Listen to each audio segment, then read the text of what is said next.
time for the Richard Mille Rookie of the Year Award, open to any driver competing in an international racing series for the first time. And to make this presentation, please welcome Season 4 Formula E champion, Jean-Eric Vergne.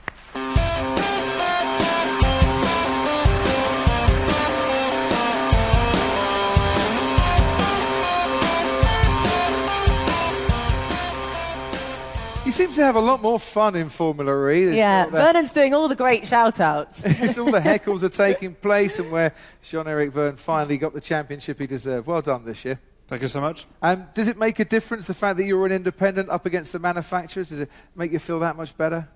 Well, it's like David and Goliath. It makes us want a bit more the other ones, makes us work harder than the other ones, and I guess it paid off this year. We only lost the championship in manufacturer by 2 points. But we're still with Andre next year with DS also, and I'm sure we're going to have a shot at winning it next season. Now, Jev, Crofty was asking me about some of my favourite moments earlier, and there was one particular one that we didn't have the chance to mention. Hong Kong, you're qualifying, you somehow managed That was a good one. to take pole position backwards, literally pirouetting across the finish line. How did you do that, and could you do that again if we paid you? I'm surprised I don't have another award for that, actually. Yeah, very true. sad. But it's style. That means no, It's you French, couldn't do it I again. guess. No, you did very well, and it was a great championship to watch, that's for sure. Style marks and pole position as well. Absolutely fantastic. Right, some nominees, I think, for Rookie of the Year. Yes, okay, so let's take a look who the nominees are. So we have Pierre Gasly, Charles Leclerc, Andre Lotterer, you better be clapping for that one, Lando Norris, George Russell, and Robert Wickens. I think it's about time you announce the winner, please. Yeah, I was very surprised to see I thought Rookie was, for young drivers, and Andre is 37, I believe, but, It's a very good point you make, actually. never mind. I hope one day I will be a rookie again. I think you still count as a millennial if you're 37. So, yeah, Rookie of the Year, Charles Leclerc.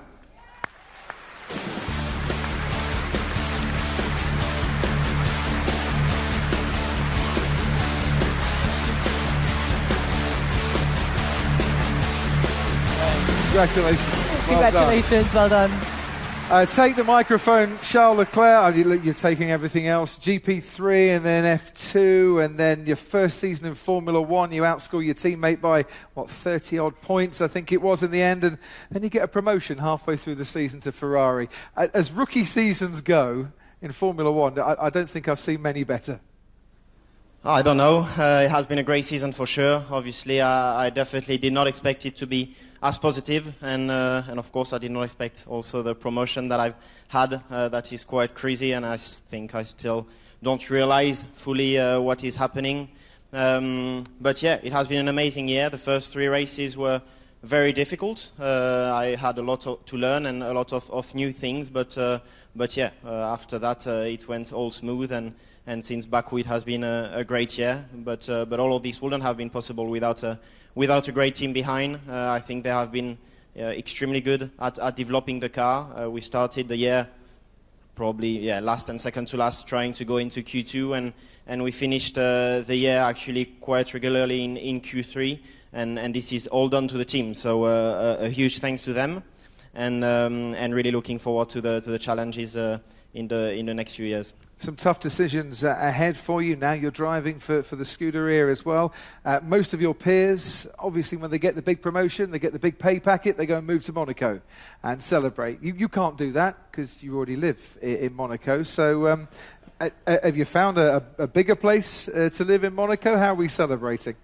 Well, the first step was to move from my mother's house, which I did 2 weeks ago, which was nice. Good man.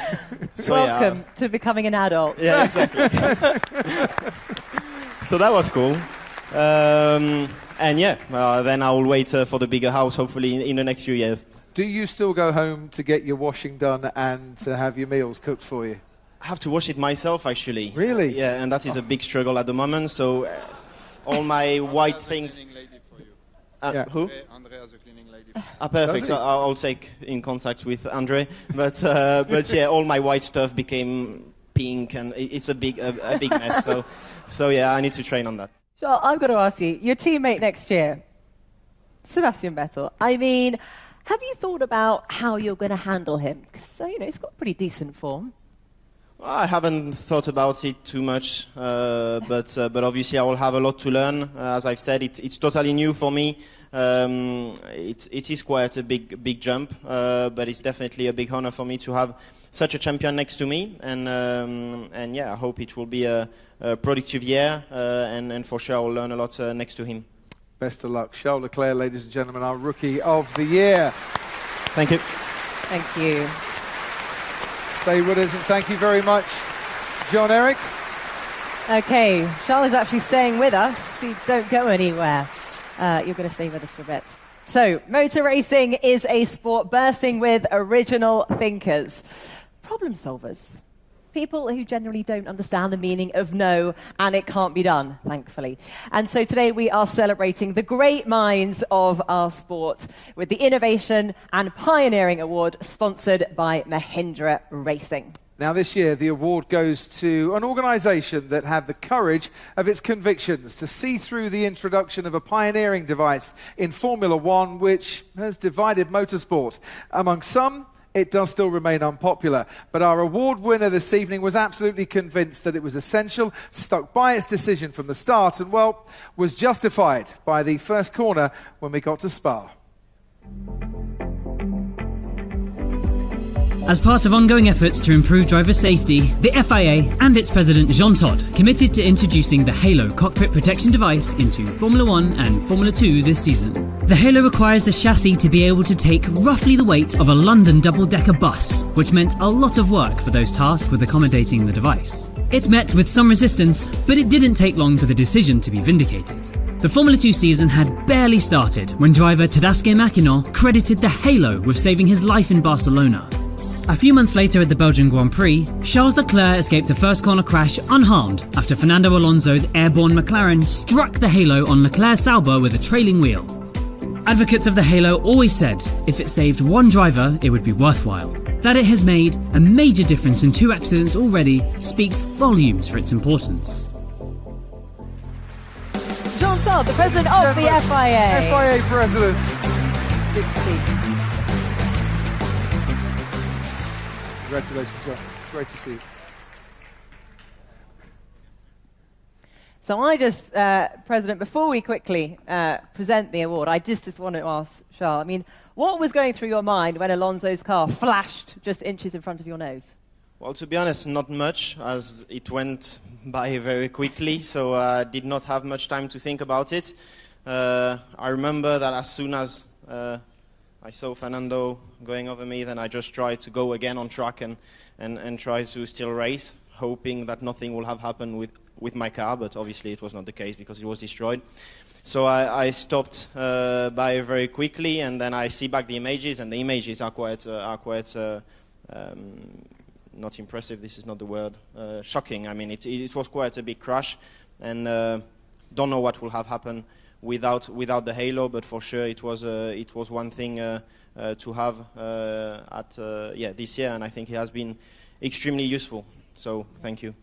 And President, was there anything, I suppose, that went through your mind thinking we shouldn't be doing the Halo? Because obviously when it was first established, when it first came on the scene, there were lots of different iterations of the design, there was lots of negative feedback, but clearly when you look at that evidence, do you need any more? You know, I was just thinking, I mean, this is business in 52 years, which is scary. So, I mean, through my career, I've had a lot of resistance. And, I mean, we go through resistance. But if you do believe that it goes in the right direction, you have to fight for it. And clearly, you know, nobody will be able to demonstrate that it will have had worse consequences on Charles, but sure, it was good to have it. But, you know, we have to think back.